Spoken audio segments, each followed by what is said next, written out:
Welcome to the Athlete's Compass podcast, your North Star for mastering endurance training and holistic health.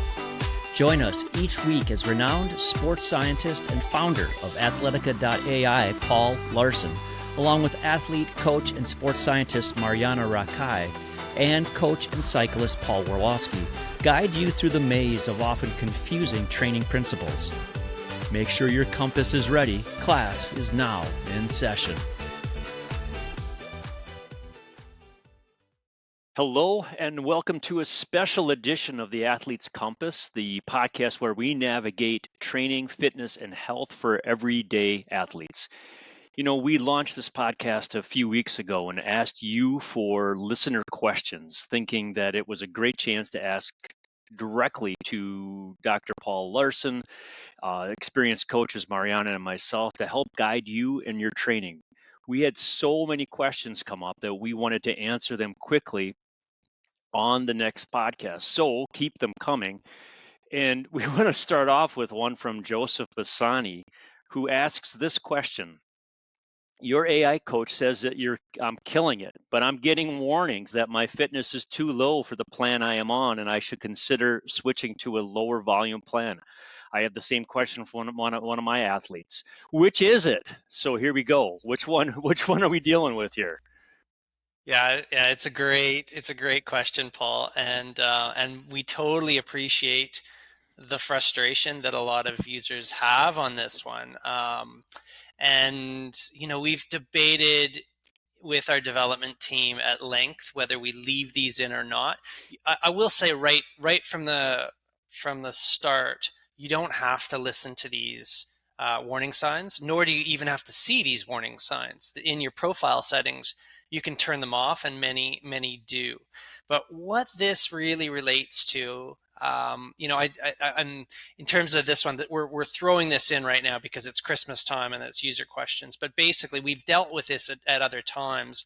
It has to do with your performance profile, and it's having a look at, you know, what we've put in front of you relative to what it sees in the past. It's having a look at your fitness. And remember the old adage, gigo, garbage in, garbage out, right? So if all the AI can see is what's on your watch in terms of what it thinks your fitness is, that's really all we can ask it to do, right? So we have to be a little bit forgiving to the AI in that regards. It can only do its best with the data that it has, and all that warning is just you know, a sign that it's looking at your data and saying, based on what I have, you know, I'm not necessarily recommending that you move forward, that you potentially you know, you might want to switch to that lower volume plan, or it sometimes it says we can't adapt you enough and we need to switch you to a higher volume plan. So that happens as well, right? And you really just need to start to become comfortable with these warnings if you're leaving them on, and be really ready to just throw them away and just say, no, that's wrong. That's interesting. Thanks, Athletica AI coach, for that, but I'm confident that I feel just fine. So that's a really important one. It's probably our number one question if I'm if I'm looking at the lay of the land from the forum, from the questions that are coming in on our email. So, you know, thank you, Joseph, and for voicing that.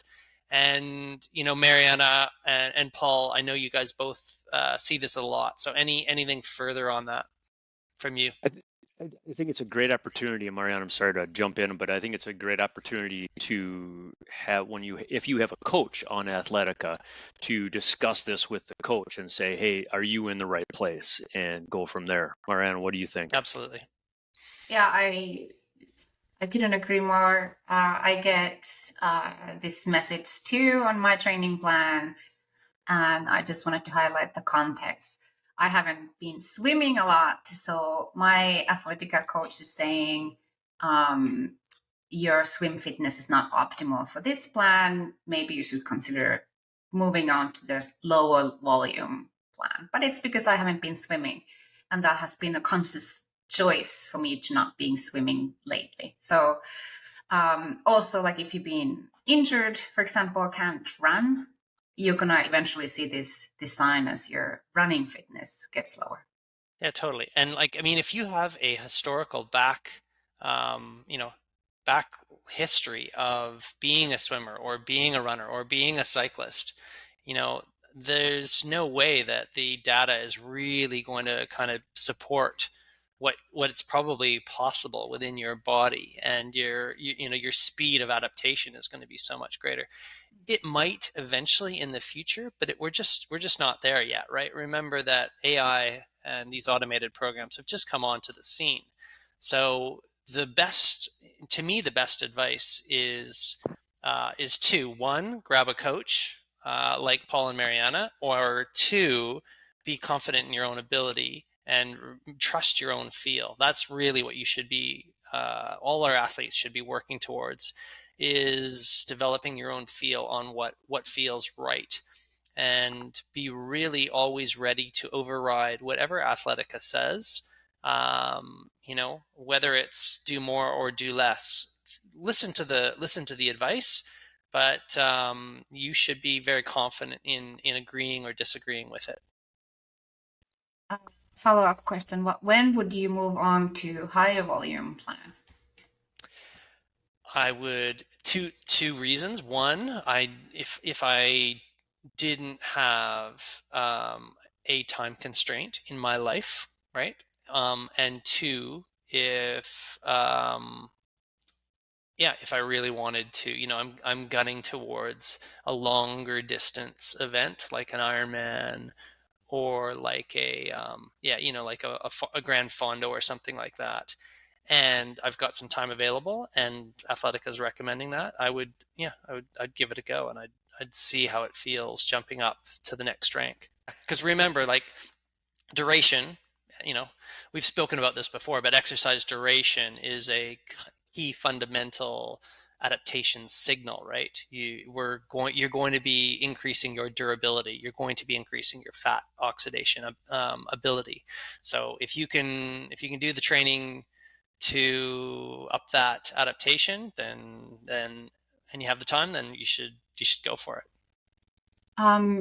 So, for example, if someone has extra time available during Christmas time, you would not necessarily jump on a high plan for 1 week. You would just add in more workouts, or would you actually go and adjust the settings in If it's not, Athletica? yeah, if it's not going to be a long-term thing, I would just up your own time of training during the Christmas week and see Mhm. how that feels. Kind of have it as a bit of a tester. I certainly wouldn't, yeah, I wouldn't go to the trouble of, you know, rejigging the whole entire plan. That's, you know, there's freedom. There's freedom to move within the Athletica program. It's going to be taking account of everything that you do there, and doing a little bit more is going to tell all those algorithms that, you know, you can handle a little bit more fitness over in the long term. And it's also going to, you know, be mindful of the fatigue that you'll have added to that as well, and it might take the recommendations down the following week, which could be good after, you know, post Christmas and all that, with you know, when you're back to the stress of everything. So Mhm. yeah, I would, no problem for me, you know, letting the leash out a little bit, as the saying goes. That's awesome.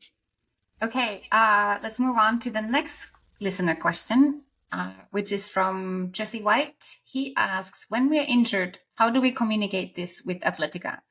Do we adjust the training distribution in the settings?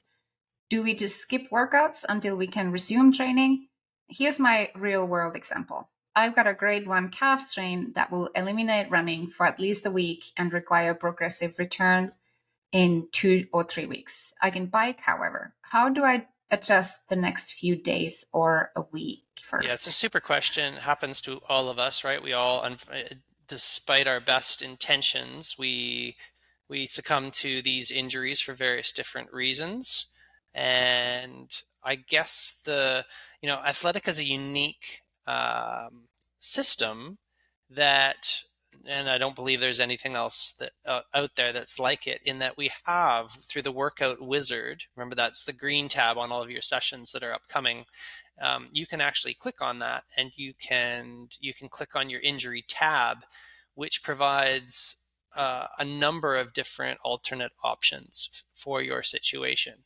So, when we have a calf injury, the last thing you want to do is jump on that, right? Which is what running is. Running is a series of jumps, and which causes these eccentric or muscle lengthening contractions that stretch ultimately the fascia, the connective tissue around the muscle. So if you've got a damaged muscle or fascia or tendon or ligament in there, you're going to know about it. So you really want to be doing alternate work. Now, it depends on the degree of the calf strain, of course, as well. With a third degree sprain, you're probably not even going to want to have do a cycling in there. So it will really sort of depend, and when you only know your context, so you've got to really look at those alternates, alternate suggestions, and they can be as simple as meditation, right? Which we know is not going to have any damage. It shouldn't. But cycling could, in a really a very extreme sort of situation. So follow the workout wizards, definitely switch it up, don't be running, and then work back towards walk runs. That's we don't have a system yet where we can put back a progressive return to play or return to running program. This would be, but I would definitely recommend you do a run walk program first before you get back. Actually, it's interesting. I'm coaching this. I think I've mentioned it before, but I'm coaching this 14-year-old phenom, one of the best runners for her age, in the area that I'm in, and she just had this same issue. And what she did is this was with. I'm very fortunate. I have an Olympic trainer that worked through everything first. So she did everything like strength and conditioning first to return to running. And what she did was basically just stretching and strengthening type work and moved up until she could actually hop on that one leg that was injured. So Jesse, so I would recommend the same thing. If you can't hop and jump on that injured calf limb without pain, and it's like feels almost exactly the same as the other, then when you can do that, then you're back ready to go. But if you can't, ultimately I wouldn't recommend going back running just yet. So make sure you've done that, like single leg hops, almost kind of like a skip. So you can do if you can do skipping, you're ready to go, because that's ultimately what you'll have to do back out there when you're running again. And if you violate that, you're just going to have to go straight back. You're going to be right back to the drawing board. So do that first, make sure that's fully healed, and then start back with some walk runs. So that would be like see if you can run a kilometer, for example, and then walk for a minute, and repeat that for maybe 10 to 15 minutes for your first one back. If that feels great, progress that up, progress a walk run to 30 minutes.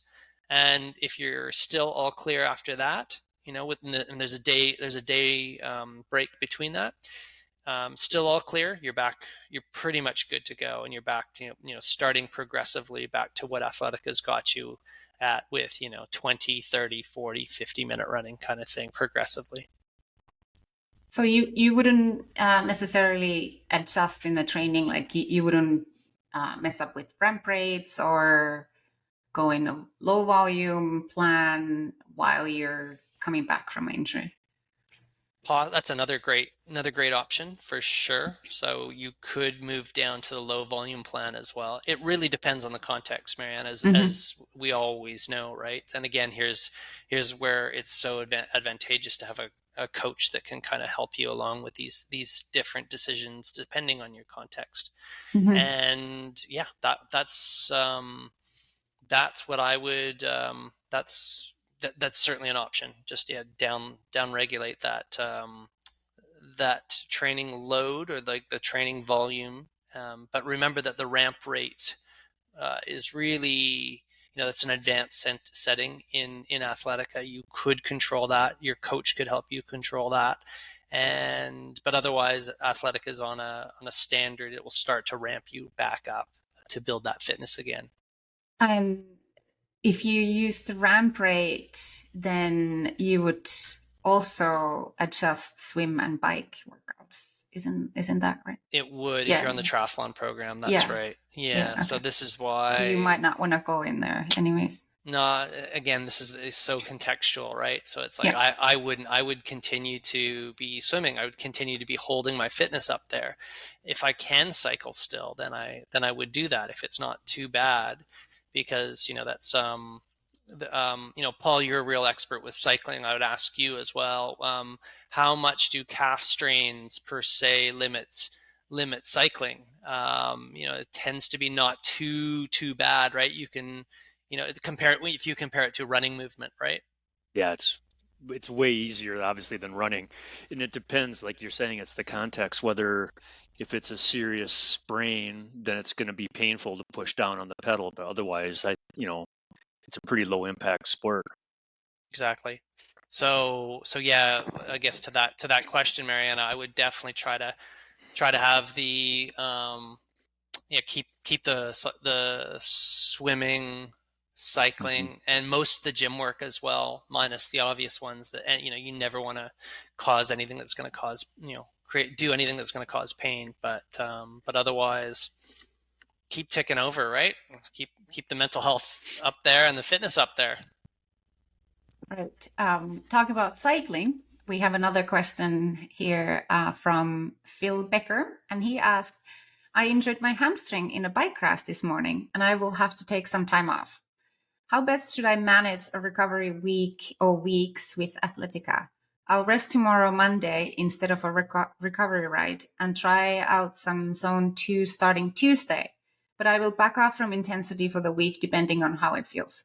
Any feedback on how Athletica will respond to the reduced load this week, since I have a recovery week scheduled for the following week? For sure. So there's similar elements in this one. Now we're in the cycling context with injury. We've got a hamstring injury, and the injury now all of a sudden, in either of these cases, the injury takes precedence. So you've got to back right off. You really don't worry too much about the whole, where your recovery week is sitting and all that sort of stuff. I know the race is important to you, Phil, but it's like you've got to get better first. So I really wouldn't worry about where those weeks and stuff are situated. That is a feature actually we are working on because it's been requested, and that's just the ability to move around your recovery weeks and insert them when you like. But even for now, like the key thing is to leverage the workout wizard, delete whatever session you need to get yourself back and get that hamstring healthy and recovered again. And then remember that whatever you do or don't do, Athletica takes note of that, and especially the longer you've been on board, that fitness will be there, and it will, the level will hold, and then the next subsequent session will be prescribed in accordance with the data that's being seen. So yeah, I think that pretty much covers it. But yeah, I'm not sure if you have anything further to add, Mariana or Paul.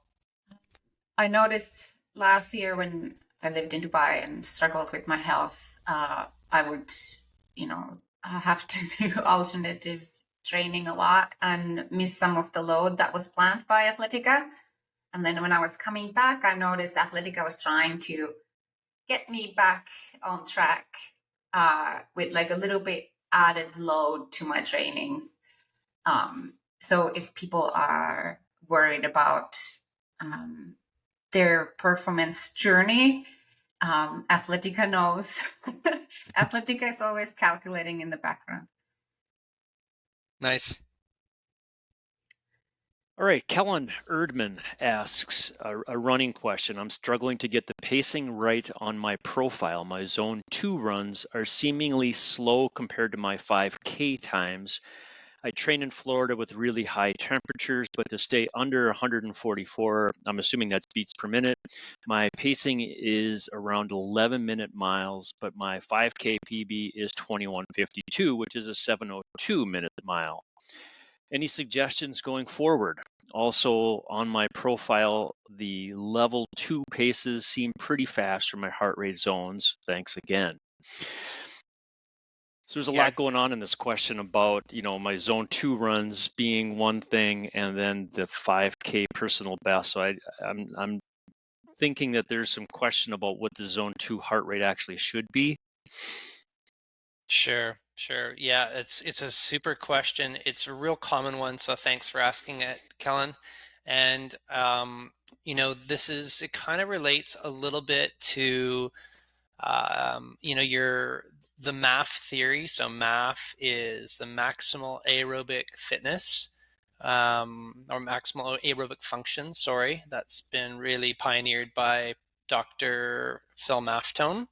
And it really relates to when you're looking at your heart rate, you're looking at what we refer to as an internal training load or stress marker.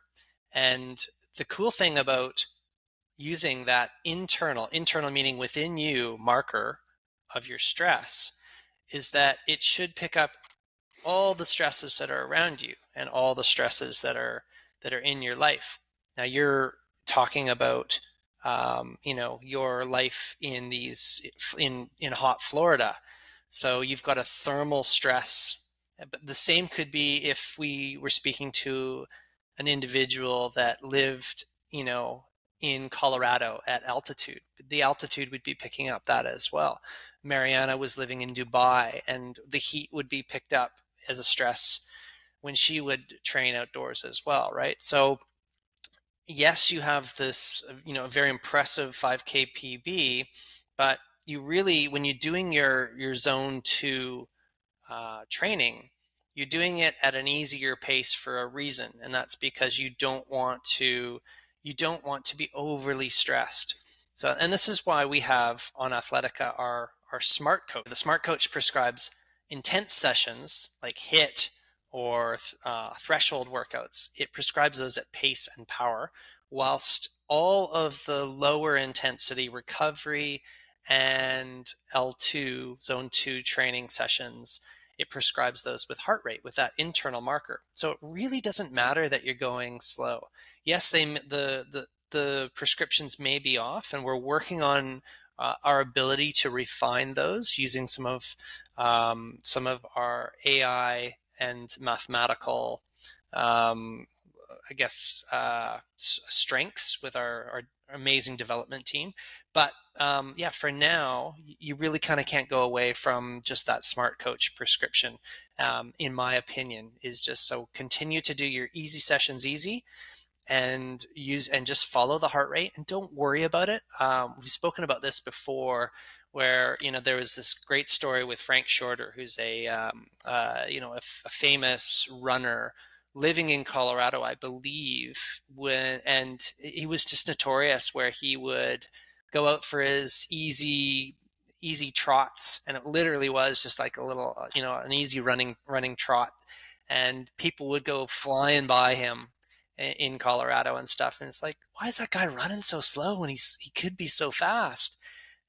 So he would, that's the way he would train. He would just do his easy runs so easy, and then he would rip the legs off them on the track. So this was the classic, Steven Seiler polarized training model.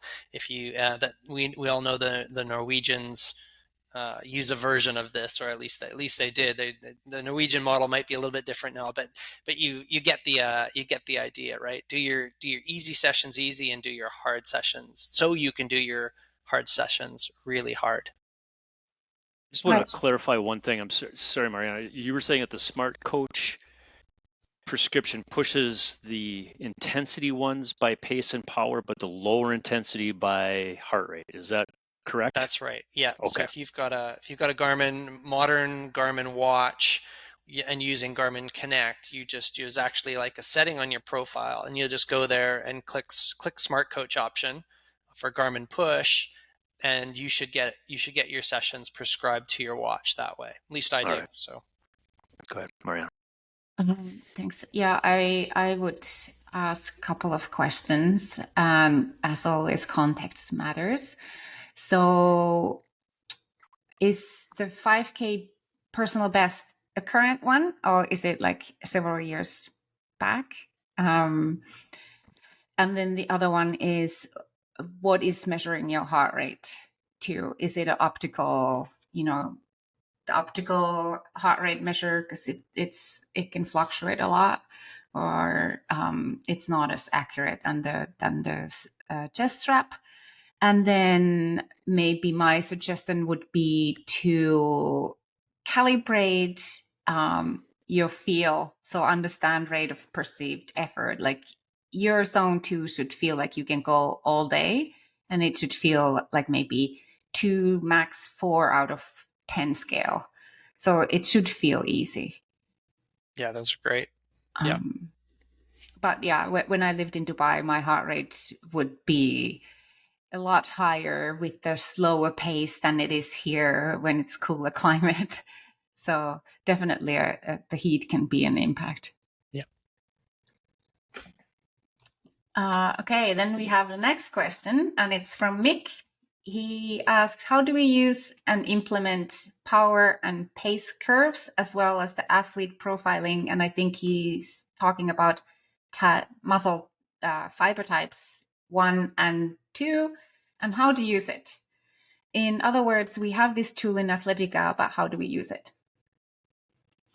Yeah, it's such a great question, and the answer is really futuristic. I would say this is what we're working on right now as we speak with our amazing development team, Bence and Andrea. And they are currently, so this is best practice. So if you really want to geek out, you can go to the Peter Leo podcast, on the Training Science podcast, and you can see who's actually created this. This is he and other authors have created this curve, which tends to be considered best practice. He uses this in all of the pro teams and pro cyclists in the world that he navigates and that he coaches. And basically this is, you can see on this curve the same marker that you have in your Athletica setting profile, your VT2. Currently it's called VT2, but we're slowly switching this over to be called your critical power or your critical velocity. And really it's your sustainable exercise intensity for about an hour, as a general layperson's description of this. And this is what all of your data on your watch or your wearable is getting for Athletica.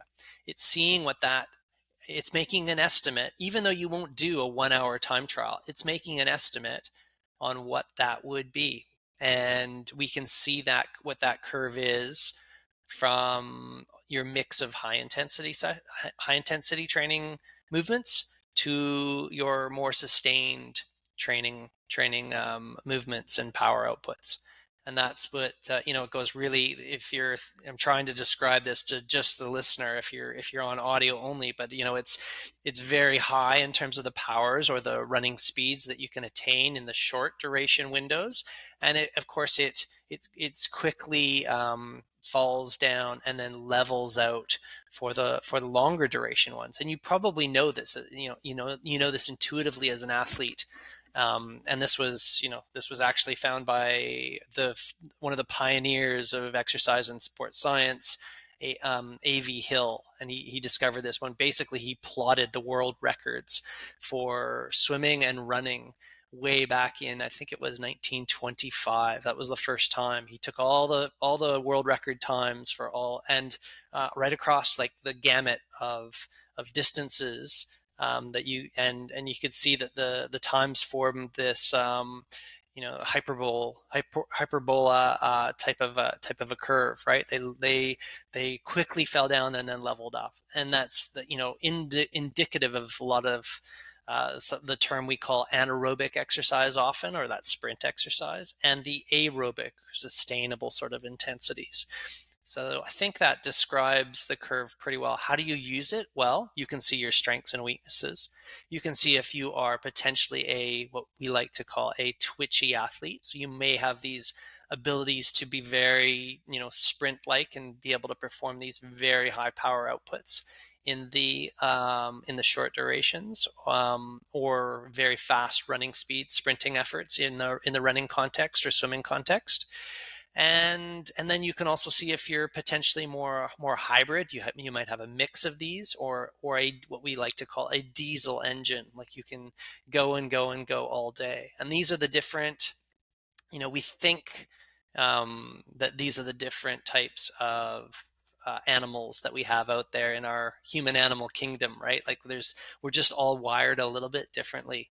And Phil Bellinger is one of the scientists that's leading the charge on characterizing some of the different ways that we are made up in terms of your fast versus slow twitch fibers. Remember, the fast twitch fibers, these are very, they tend to be white in color, and the slow twitch fibers tend to be more red, filled with blood and myoglobin, and the ability to uptake oxygen. And and we're all a little bit different, right? We know this. Coaches like Paul and Mariana, you'll see these athletes come across in front of you, right? And you'll just know, oh, you'll just be able to characterize them right away, almost, with athletes, with coach's eye, in terms of knowing whether they are a twitchy cheetah or a diesel camel or horse. You know what I mean? So yeah, so I think that's coming. More is coming on this in Athletica to automate the work we're doing right now, where we will automate your critical power, critical speed. In other words, you won't really, if you don't want to, you won't even have to perform the tests in the week. We'll just continually update those as we see more sessions. We call this invisible training. So in other words, invisible monitoring. So in other words, you don't even have to perform a test, but you're actually it's tricky, because we are, even though when you do a hit session, if you're doing it honestly and you're getting into it on those high intensity days, we're in the background having a look at what that means for your critical power and critical velocity curves, and those will change, and then you'll get notifications to update those. So that's lots of discussions going on with Andrea and Bence in this one right now that I'm really enjoying. Lots of challenges, which is fun. So, and that's when your thresholds get updated, right? And with that, your training intensity zones get updated. That's right, Mariana. Yeah. Absolutely. And that's, and again, almost back to Kellen's question too, right? With the heart rate one. So we are also having a look at whether we can individualize the zone 2 power and running pace. So that will be coming too. These are not easy things to do, but we're having a look at them, just because we're all so unique and whatnot, and there's we can be wrong sometimes. We don't want to be too wrong too often, or but these are we're working on these.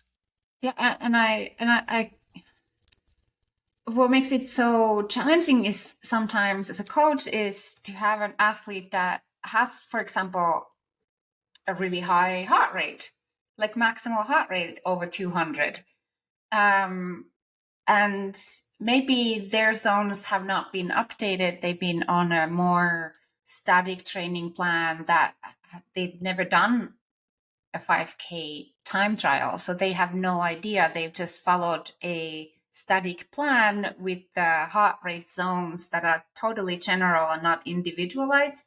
And then you need to get them to do the test with a heart rate strap so that you get the correct data, or at least at that time point. We have to always remember that these are point in time sometimes they are hard to replicate. Like 5K last week, 5K this week might be totally different depending what Exactly. else is on the go. So Or what if you have a piece of equipment like a heart rate monitor, a power meter, or GPS that's off, right? And then yeah, what do you do with that data all of a sudden, right? yeah, that happened to me this morning.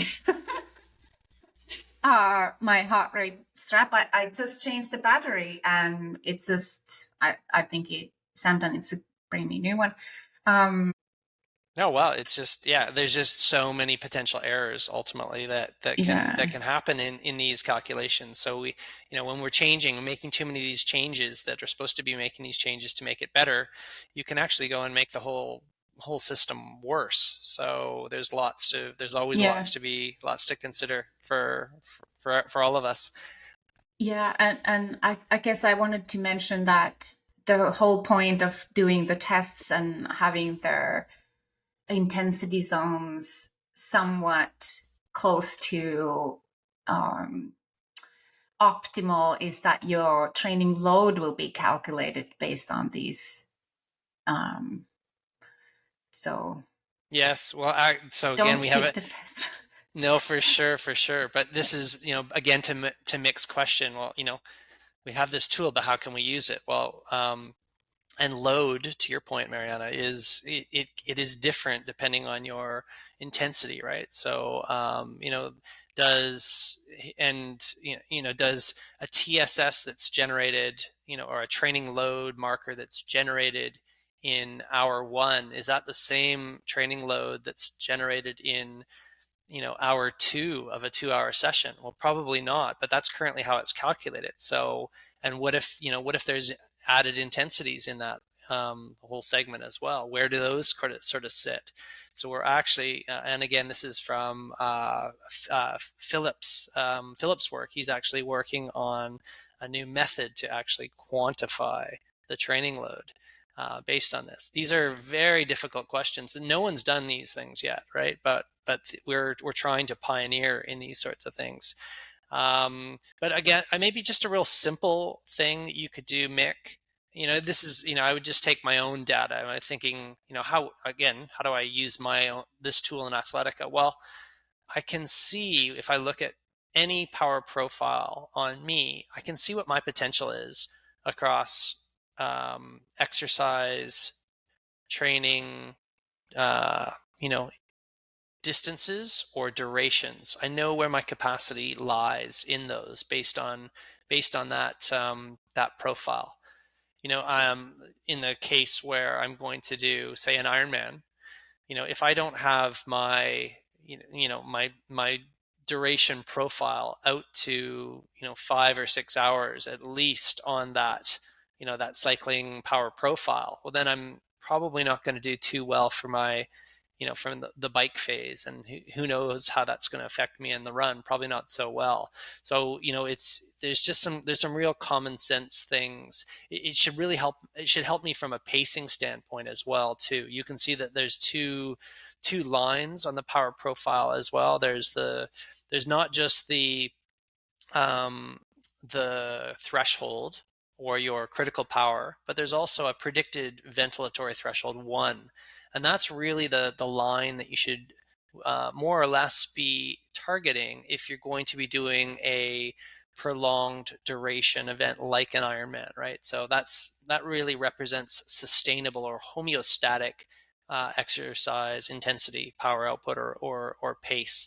So that VT1 tends to be around the area that you will perform well at for your prolonged ultra endurance activity. And we have a classic example. This is illustrated perfectly with Cindy Maloney's data on in her recent Kona experience, where I believe she was 25th in her age category. Just incredible performance. I think she did like I forget what her time was, but it was just over 11 hours, and in Kona for it was, yeah. So she did amazing, but she just did a textbook performance, and all the data is there. So if you haven't seen that already, I would go check that out, and you can really see how you can leverage the data, both the training, like her whole performance management system right into the race, as well as her pacing profile using all of those, using that curve, was textbook ultimately.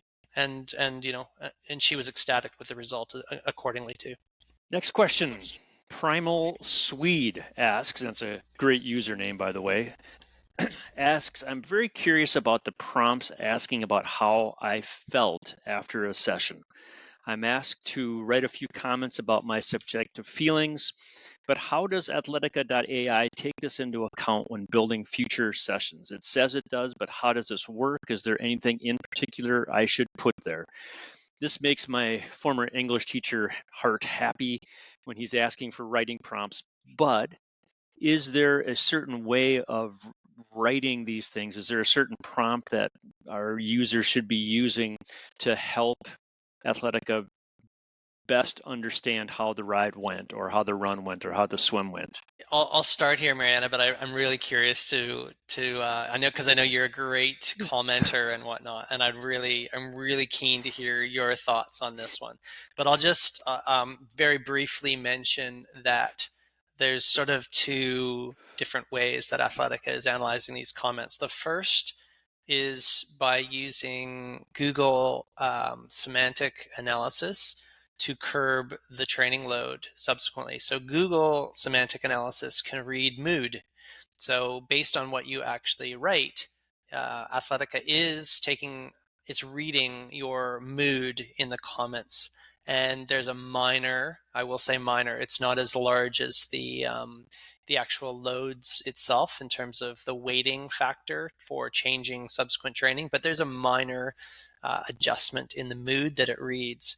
That's different than the integration with ChatGPT that is currently monitoring your that same comment. So, and that's where you, as a user, are prompting our AI coach, leveraging ChatGPT, to assess the session, right? So that's how it is, and it's coming up with some, for the most part, brilliant responses. Most people are pretty blown away with the response by AI coach in terms of how, I don't know, intuitive, deep, and that it can kind of be.